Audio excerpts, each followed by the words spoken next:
Hi hello అండి, welcome to our channel. So మన రాజ్యాంగ మన కాన్స్టిట్యూషన్స్ గురించి చెప్పుకుంటున్నాం కదండి.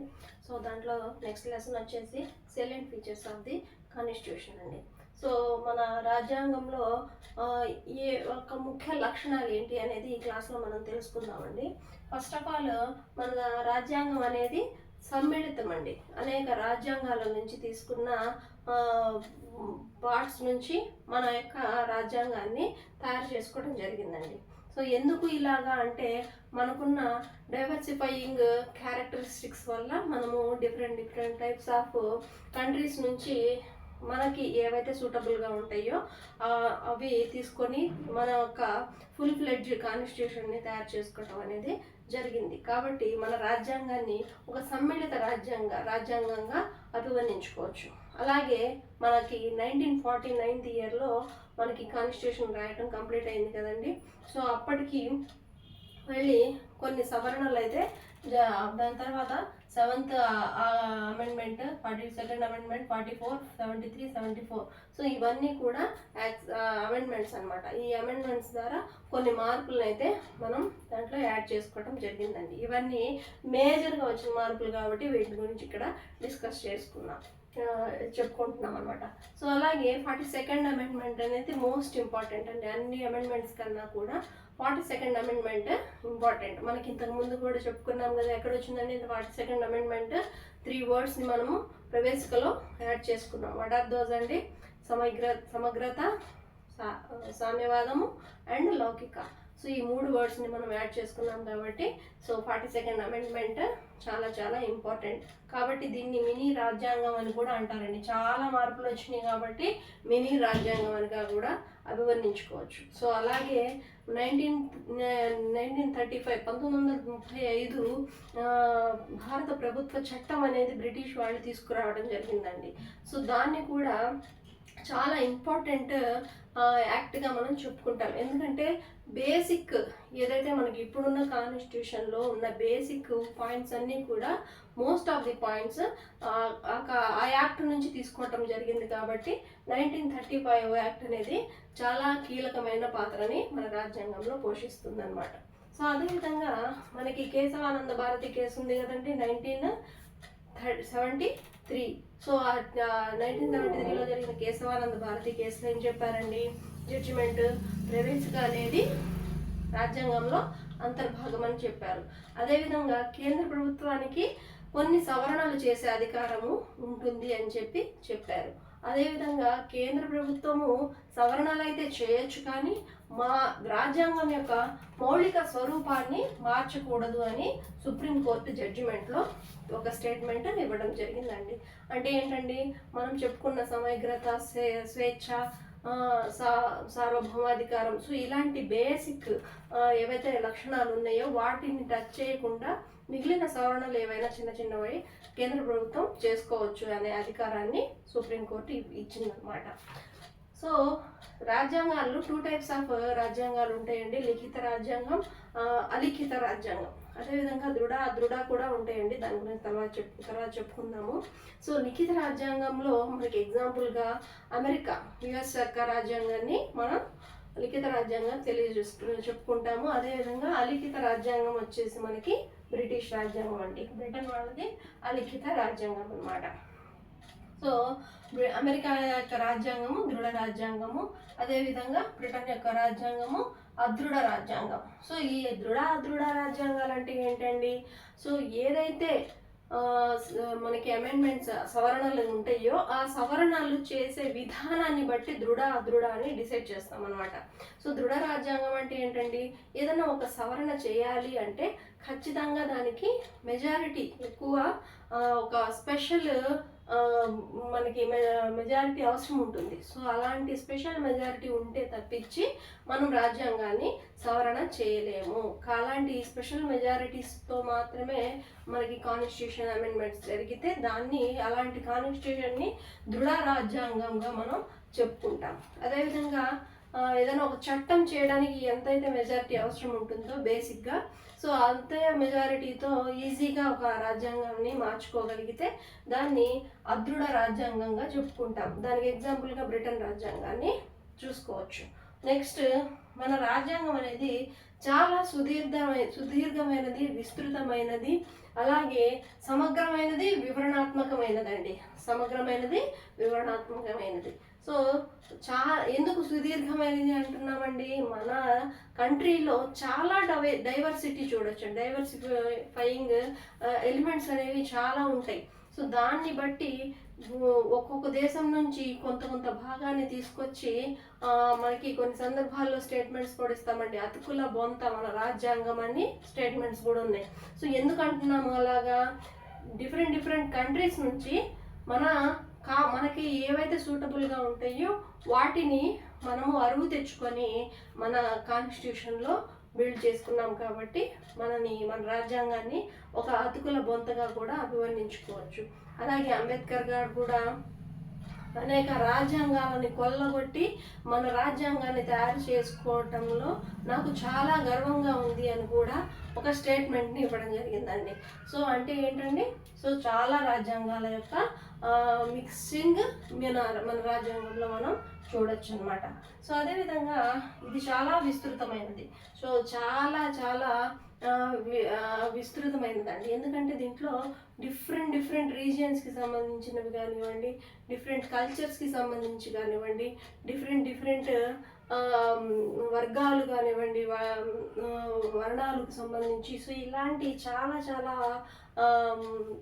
విషయాలకు సంబంధించిన ఒక రాజకీయ లక్షణాలు కానివ్వండి లేదా పరిపాలనా లక్షణాలు కావండి ఇమర్చడం జరిగింది. కాబట్టి చాలా విస్తృతమైనదిగా, సమగ్రమైనదిగా, అంటే కంప్లీటెడ్గా ఉంటుందండి. మన రాజ్యాంగంలో ఎటువంటి లోటుపాట్లు కనిపించవు అన్నమాట. సో వివరణాత్మకమైనది కూడా. సో అదే విధంగా ఇది ఒక అధికార పత్రంగా మనని చూడవచ్చు. అదేవిధంగా మన రాజ్యాంగంలో 395 ప్రకరణలు, 22 భాగాలు అండ్ 8 షెడ్యూల్స్ ఉన్నాయండి. ఎప్పుడండి ఇవి? 1949 ఇయర్. అప్పుడే కదా మనకి కంప్లీట్ అయింది కాన్స్టిట్యూషన్ అనేది రాయటము. అప్పటికి ఉన్న ప్రకరణలు కానివ్వండి, షెడ్యూల్స్ యొక్క నెంబర్స్ ఇవన్నమాట.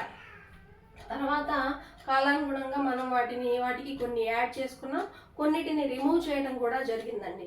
సో యాడ్ చేసుకున్నవి, రిమూవ్ చేసుకున్నవి మొత్తం తీసేస్తే సో మనకి 465 ప్రకరణలు, 465 ప్రకరణలు, 25 భాగాలు అండ్ 12 షెడ్యూల్స్గా మనము మన రాజ్యాంగాన్ని విభజించుకోవచ్చు. సో అదేవిధంగా మన రాజ్యాంగాన్ని ఒక ఐరావతంగా కూడా అభివర్ణించారండి. ఐరావతం అంటే తెలుసు కదండి, వైట్ ఎలిఫెంట్ అనమాట. White elephant. సో ఈ వైట్ ఎలిఫెంట్ ఎంత స్పెషల్గా ఉంటుందో మనకి ఆ రాజ్యాంగం కూడా మన అన్ని రాజ్యాంగాల్లో కల్లా అంత స్పెషల్ అనమాట. సో ఎందుకు ఇంత స్పెషల్? మా ఇండియా యొక్క డైవర్సిఫైయింగ్ నేచర్ వల్ల అంత స్పెషాలిటీస్ వచ్చినాయి అనమాట. భౌగోళిక అంశాలు కానివ్వండి చాలా డిఫరెంట్గా ఉంటాయి. ఇక్కడున్న నదులు కానివ్వండి, పర్వతాలు, పీఠభూములు, ఇవన్నీ కూడా చాలా డిఫరెంట్గా ఉంటాయండి. కాబట్టి భౌగోళిక అంశాలను బట్టి మన యొక్క రాజ్యాంగము, అదేవిధంగా విస్తీర్ణము, భిన్నత్వము, వీటన్నిటిని కన్సిడర్ చేసుకున్నాం కాబట్టి మన రాజ్యాంగంకి కొంత స్పెషాలిటీ ఉంటుంది. అలాగే చారిత్రక అంశాలు 1600 నుంచి తీసుకొని ప్రజెంట్ 2025 వరకు చూసుకుంటే ఎన్నో చారిత్రక అంశాలు జరిగినాయి, ఎన్నో ఘటనలు జరిగినాయండి. సో వాటన్నిటిని కన్సిడర్ చేసుకొని మనకి రాజ్యాంగాన్ని రాయటం జరిగింది. అదేవిధంగా 1935 భారత ప్రభుత్వ చట్టం అని చెప్పుకున్నాం కదండి, 1935. సో దాని యొక్క ఇంపాక్ట్ మన రాజ్యాంగం పైన ఎక్కువగా కనిపిస్తుంది అనమాట. సో అది బ్రిటిషర్స్ మనకి బిఫోర్ ది ఇండిపెండెన్స్ ఈ యాక్ట్ని తీసుకొని రావడం జరిగిందండి. కాబట్టి ఇది చాలా ఇంపార్టెన్స్ మనకి కలిగి ఉందన్నమాట మన రాజ్యాంగంలో. అదేవిధంగా జమ్మూ కాశ్మీర్ మినహాయించి కేంద్రం అండ్ రాష్ట్రాలకి ఒకే రాజ్యాంగం ఉంటుందండి. సో ఈ ఒకే రాజ్యాంగం అని ఎందుకు అంటున్నారు? సో కేంద్రంకి ఏదైతే అప్లికబుల్ ఉంటుందో రాష్ట్రాలకు కూడా అవే రూల్స్ అండ్ రెగ్యులేషన్స్ అప్లికబుల్ ఉంటాయి. వేరాజ్ యుఎస్ఏ లాంటి కంట్రీస్ చూసుకుంటే అక్కడ స్టేట్స్కి సపరేట్ కాన్స్టిట్యూషన్స్ ఉంటాయండి, అలాగే సెంటర్కి సపరేట్ కాన్స్టిట్యూషన్స్ ఉంటాయి. సో అవి మన రాజ్యాంగం మన భారతదేశము రాష్ట్రాల యూనియన్ అయినప్పటికీ ప్రతి రాష్ట్రానికి సపరేట్ రాజ్యాంగం అంటూ ఏం లేదండి. మన భారతదేశం అనేది రాష్ట్రాల యూనియన్. ఎన్నో అమెండ్మెంట్ అండి, ఎన్నో యాక్ట్ అండి? ఫస్ట్దే మన రాజ్యాంగంలో ఉన్న ఫస్ట్ అధికరణ రాష్ట్రాల యూనియన్ అని భారతదేశాన్ని చెప్పారనమాట. సో అదేవిధంగా జమ్మూ కాశ్మీర్ ఇష్యూ వచ్చింది కదండి. జమ్మూ కాశ్మీర్కి ఎందుకు వర్తించదండి మన రాజ్యాంగము? అక్కడ 370 యాక్ట్ ఉంటుందండి. సో ఆ 370 యాక్ట్ ప్రకారము అక్కడ స్పెషల్ హోదా ఉంటుంది.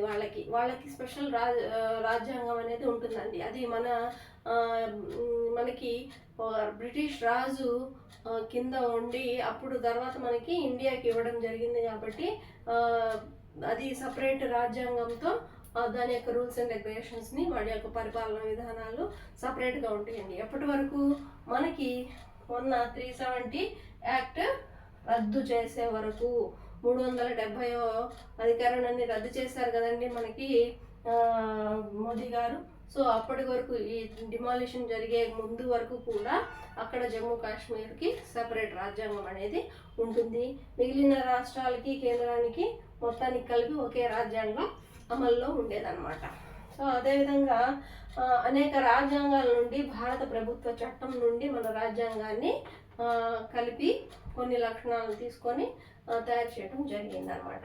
సో ఇందాక చెప్పుకున్నాం కదండి, రాజ్యాంగాలను కొల్లగొట్టి భారత రాజ్యాంగాన్ని తయారు చేసినందుకు చాలా గర్వంగా ఉంది అని అంబేద్కర్ గారు ఒక స్టేట్మెంట్ని అయితే ఇవ్వడం జరిగింది. సో దీని యొక్క నిర్మాణ స్వరూపం బేసిక్గా భారత ప్రభుత్వ చట్టం 1935 నుంచి తీసుకోవడం జరిగిందండి. అంటే మౌలిక స్వరూపం ఎక్కడి నుంచి వచ్చింది భారత రాజ్యాంగానికి అంటే భారత ప్రభుత్వ చట్టం 1935 నుంచి తీసుకున్నారనమాట. సో అలాగే వివిధ దేశాల నుంచి కొన్ని క్యారెక్టరిస్టిక్స్ని మనము అడాప్ట్ చేసుకున్నాం కదండి. సో అవి ఏవే కంట్రీస్కి అంటే మనకి ఫర్ ఎగ్జాంపుల్ ప్రాథమిక హక్కులు కానివ్వండి, ఆదేశిక సూత్రాలు కానివ్వండి, తాత్విక భాగాన్ని మనము అమెరికా మరియు ఐర్లాండ్ నుంచి తెచ్చుకున్నాం అనమాట. సో అదేవిధంగా రాజకీయ భాగము, మంత్రి మండలి సూత్రాలు, సో కార్యనిర్వాహక వర్గము, శాసనసభలు ఇవన్నిటికి సంబంధించిన సంబంధాలన్నీ కూడా బ్రిటిష్ ప్రభుత్వం యొక్క రాజ్యాంగం నుంచి మనం తీసుకోవటం జరిగిందనమాట. సో ఇవన్నీ కూడా కంట్రీస్ అండి. కెనడా కానివ్వండి, Australia, Germany, USSR, France, Japan, దక్షిణాఫ్రికా ఇవన్నీ కంట్రీస్ మనం ఎక్కడి నుంచి అయితే రాజ్యాంగాల్ని అడాప్ట్ చేసుకున్నామో సో వీటన్నిటి నుంచి కొంత పార్ట్ని తీసుకొచ్చి అన్నిటిని కమ్ చేసి అప్పుడు ఒక డైవర్సిఫైడ్ రాజ్యాంగాన్ని మన అంబేద్కర్ గారు రాయడం అనేది జరిగిందనమాట. సో అందుకే దీన్ని మనం అరువు తెచ్చుకున్న లేదా అతుకుల బొంత రాజ్యాంగంగా చెప్పుకుంటాం. సో అదృఢ గురించి చెప్పుకున్నాం కదండి. సో మన రాజ్యాంగం దృఢ రాజ్యాంగమా అదృఢ రాజ్యాంగమా అంటే రెండు మిక్స్ అయ్యి ఉంటుందండి మన రాజ్యాంగంలో. ఎందుకంటే కొన్ని సవరణలకి స్పెషల్ మెజారిటీ అనేది అవసరం ఉంటుందండి. కొన్ని సవరణలకి నార్మల్ మెజారిటీ ఉంటే సరిపోతుంది. కాబట్టి అటు స్పెషల్ మెజారిటీతో సవరణలు చేసే అమెరికా రాజ్యాంగం లాగా ఉండదు, అదేవిధంగా నార్మల్ మెజారిటీతో సవరణలు చేసే బ్రిటన్ రాజ్యాంగం లాగా కూడా ఉండదు. కాబట్టి రెండు కలిపి ఉంటుంది. కాబట్టి ఒక అదృఢ రాజ్యాంగ సమ్మిళితంగా మన భారత రాజ్యాంగాన్ని అభివర్ణించుకోవచ్చు అనమాట. అలాగే 368 సవరణ అనేది కేంద్ర ప్రభుత్వానికి ఇవ్వడం జరిగింది కదండి అధికారాలు. ఏదైతే రాజ్యాంగాన్ని సవరించే హక్కు అనేది కేంద్ర ప్రభుత్వానికి ఇచ్చే ఆర్టికల్ ఏది అంటే 368 కదా. సో ఈ 368 ద్వారా మనకు తెలిసేది ఏంటి అంటే ఒక స్పెషల్ మెజారిటీతో మాత్రమే కేంద్ర ప్రభుత్వానికి ఆ హక్కు అనేది వస్తుందన్నమాట, సవరించే హక్కు. ఏంటండి ఆ స్పెషల్ మెజారిటీ? 50%. మనకి రెండు సభలు ఉంటాయి కదండి, లోక్సభ, రాజ్యసభ, ఎగువ సభ, దిగువ సభ. సో ఇవన్నీ కూడా రెండు కలిపి 50%, మోర్ దాన్ 50% ఉండాలి. మెజారిటీ ఆఫ్ పీపుల్ దాన్ని ఓకే చేయాలి. అదేవిధంగా లేదా 2/3 పీపుల్ కానీ ఓకే చేయాల్సి ఉంటుంది. కొన్ని వాటిల్లో మనకి సగం కన్నా ఎక్కువ రాష్ట్రాల యొక్క అనుమతి కొన్ని సవరణల్లో అవసరం ఉంటుందన్నమాట. సో ఇలాంటివన్నీ కూడా స్పెషల్ మెజారిటీ కిందకి వస్తాయి అన్నమాట. మామూలు యాక్ట్స్ అయితే ఎలా చేస్తారండి, ఏదైతే ప్రభుత్వము అధికారంలో ఉంటుందో వాళ్ళకి ఆటోమేటిక్గా మెజారిటీ ఉంటుంది కాబట్టి ఆ మెజారిటీతో నార్మల్ యాక్ట్స్ అనేవి చేస్తారు. వేరాజ్ స్పెషల్ యాక్ట్స్ మాత్రం మనకి సవరణలు మాత్రం 50%, మోర్ దాన్ 50% ఉండాలి. కొన్నిటికి 2/3 మెజారిటీ ఉండాలి, కొన్నిటికి సగం కన్నా ఎక్కువ రాష్ట్రాల అనుమతి ఉండాలి, అండ్ కొన్ని రాష్ట్రపతి అనుమతి ఉండాలి. సో ఇలాగ చాలా ఉంటాయండి. సో అలాంటి స్పెషల్ మెజారిటీస్ ద్వారా మనకి రాజ్యాంగ సవరణలు అనేవి జరుగుతూ ఉంటాయి. సో నెక్స్ట్ వస్తే సమాఖ్య రాజ్యం. సమాఖ్య రాజ్యం అని ఎలా చెప్పుకుంటామండి, సో మన రాష్ట్రానికి కేంద్రానికి మధ్య సంబంధాలని బట్టి సమాఖ్య రాజ్యమా కాదా అని తెలుసుకుంటాం. సో ఏకకేంద్ర రాజ్యం అని ఎలా చెప్తామండి, మనకి ఎన్ని స్టేట్స్ ఉన్నా కానీ మనకి సెంటర్ అనేది ఉంటుంది కంపల్సరీ. సెంటర్ చెప్పినట్టు స్టేట్స్ అన్నీ వింటాయి. సో అదేవిధంగా స్టేట్ చెప్పినట్టు కొన్ని ఇండివిజువల్ డెసిషన్ అనేవి స్టేట్కి కొన్ని అధికారాలు ఉంటాయి. అయినా కానీ సెంటర్ యొక్క పవరే ఎక్కువగా ఉంటుంది కాబట్టి ఏకకేంద్ర రాజ్యాంగం అని మన భారత యొక్క రాజ్యాంగాన్ని చెప్పుకోవచ్చు అనమాట. సో అదేవిధంగా అలాగని సమాఖ్యనా కాదా అంటే సమాఖ్యనే అండి. సమాఖ్య అంటే మనకి అసలు రాష్ట్రాలకి ఏమి హక్కులు లేవా అంటే మనకుండే హక్కులు, మన వనరుల మీద కానివ్వండి, మన భూభాగాల మీద కానివ్వండి, కొన్ని హక్కులు మనకి ఇవ్వటం అనేది జరిగింది. కాబట్టి ఇది కేంద్రంతో విడిపోయినట్టుగా ఉంటుంది, అదేవిధంగా ఏకకేంద్రమైన లక్షణాలను కూడా కలిగి ఉంటుంది. కాబట్టి ఇక్కడ కూడా సమాఖ్య అనేది సమ్మిళితంగానే ఉంటుందన్నమాట. సో కానీ సమాఖ్య అనే వర్డ్ మనకి రాజ్యాంగంలో ఎక్కడ కూడా కనపడదండి. సో సమాఖ్య అంటే రాష్ట్రాల యూనియన్. అమెరికాని తీసుకుంటే ఫర్ ఎగ్జాంపుల్ అక్కడ అన్ని స్టేట్స్కి సపరేట్ కాన్స్టిట్యూషన్ ఉంటుందండి. వాళ్ళ యొక్క సపరేట్ కాన్స్టిట్యూషన్స్ వాటికి ఉంటాయి. అది సెంట్రల్ అనేది కంట్రోల్ చేయలేదన్నమాట. సెంట్రల్ కంట్రోల్లో ఏ ఒక్క విషయం కూడా ఉండదు. అన్నీ కూడా రాష్ట్రాల యొక్క కంట్రోల్లోనే మ్యాక్సిమము రన్ అవుతూ ఉంటాయి. సో అక్కడ అవి విడివిడిగా ఉంటాయి. ఎటువంటి సెంటర్ యొక్క ఎఫెక్ట్ దాని మీద కనపడదు అన్నమాట. కాబట్టి దాన్ని మనకి అందుకే యునైటెడ్ స్టేట్స్ అంటాం కదండి, రాష్ట్రాల సంయుక్త రాష్ట్రాలు అంటాం. కానీ అదొక స్పెషల్ రాజ్యాంగం మనం గుర్తించలేమన్నమాట. కానీ ఇక్కడ మాత్రం కేంద్ర ప్రభుత్వం మనకి హైలైట్గా ఉంటుంది. ఓకేనండి, అందుకని ఒక ఏకకేంద్ర రాజ్యాంగం మన భారతదేశాన్ని చెప్పుకుంటాం అన్నమాట. సో అదేవిధంగా మన భారతదేశాన్ని ఏకకేంద్ర స్ఫూర్తితో ఉన్న సమాఖ్యగా అభివర్ణించుకోవచ్చు. సో ఇక్కడున్న రాష్ట్రాల మధ్య ఎటువంటి ఒప్పందాలు ఉండవండి, కానీ అమెరికా యొక్క రాష్ట్రాల మధ్య కొన్ని ఒప్పందాలు ఉంటాయి. కానీ అవి ఇండివిజువల్గా విడిపోయే అధికారాన్ని కూడా కలిగి ఉంటాయండి. కానీ మనకి అలా కుదురుతుందా? మన రాష్ట్రాలన్నీ కూడా కేంద్ర ప్రభుత్వం కిందనే వర్క్ చేయాల్సి ఉంటుంది. ఎవరు పెడితే వాళ్ళు మేము ఈ కంట్రీ నుంచి బయటకు వెళ్ళిపోతామనో లేకపోతే సపరేట్ అయిపోతామనే హక్కు మన రాష్ట్రాలకి ఉండదు. సో ఇదంతా కూడా మనకి రాజ్యాంగం యొక్క ముఖ్య లక్షణాలలో కొంత పార్ట్ అండి. సో ఫర్ ఎగ్జాంపుల్ మీకు ఒక క్వశ్చన్ వచ్చింది అనుకోండి, what are the salient features of the Indian constitution అడిగితే అవన్నీ కూడా ఇంపార్టెంట్ పాయింట్స్. సో వీటితో మనం ఒక డిస్క్రిప్టివ్ క్వశ్చన్స్ని రాసుకోవచ్చు అనమాట. సో ఇలాంటి చిన్న టాపిక్స్ మీద నుంచి స్టార్ట్ చేసి మనం రాయటం కనుక నేర్చుకుంటే, ప్రాక్టీస్ చేస్తూ ఉంటే మనకి కొన్ని టఫ్ టాపిక్స్ పైన కూడా గ్రిప్ వస్తుందన్నమాట. కాబట్టి రాయడం కూడా స్టార్ట్ చేసి ప్రాక్టీస్ చేయండి. రైటింగ్ ప్రాక్టీస్ అనేది ఎప్పుడు కూడా ప్రాక్టీస్ని బట్టే ఉంటుందండి. అక్కడికి వెళ్ళి ఒకవేళ వెంటనే మనకు మెయిన్స్ క్వాలిఫై అయిపోయాము రాయాలి అనుకుంటే వెంటనే మనం అంత స్పీడ్ ఆఫ్ టైంలో వితిన్ ద టైం కంప్లీట్ చేయలేమన్నమాట. అక్కడ స్పీడే మ్యాటర్ అండి. మెయిన్స్ రాసే వాళ్ళందరికీ కూడా ఎంత స్పీడ్గా రాసాము, ఎంత కంటెంట్ వర్త్ఫుల్గా ఉంది అనేది మ్యాటర్ అవుతుంది. కాబట్టి మనం అది ప్రాక్టీస్ని బట్టే వస్తుంది. మీ దగ్గర చాలా కంటెంట్ ఉంటుందండి, తెలిసి ఉంటుంది, సబ్జెక్ట్ అయితే తెలిసి ఉంటుంది, తెలియని క్వశ్చన్స్ ఏమీ అక్కడ అంతగా ఇబ్బంది పెట్టరు. కానీ దాన్ని ఎలాగ ప్రజెంట్ చేసాము, ఎంత ఎఫిషియెంట్గా ఎంత తక్కువ టైంలో ప్రజెంట్ చేసామన్నదే మ్యాటర్ అవుతుంది. కాబట్టి ఖచ్చితంగా రైటింగ్ ప్రాక్టీస్ చేయండి. డైలీ ఒక 2 క్వశ్చన్స్ తీసుకోండి. కరెంట్ అఫైర్స్ నుంచి ఒకటి, ఏదైనా ఒక సబ్జెక్ట్ నుంచి ఒక క్వశ్చన్ తీసుకొని ఆ కాన్సెప్ట్ మొత్తము introduction and content and finishing.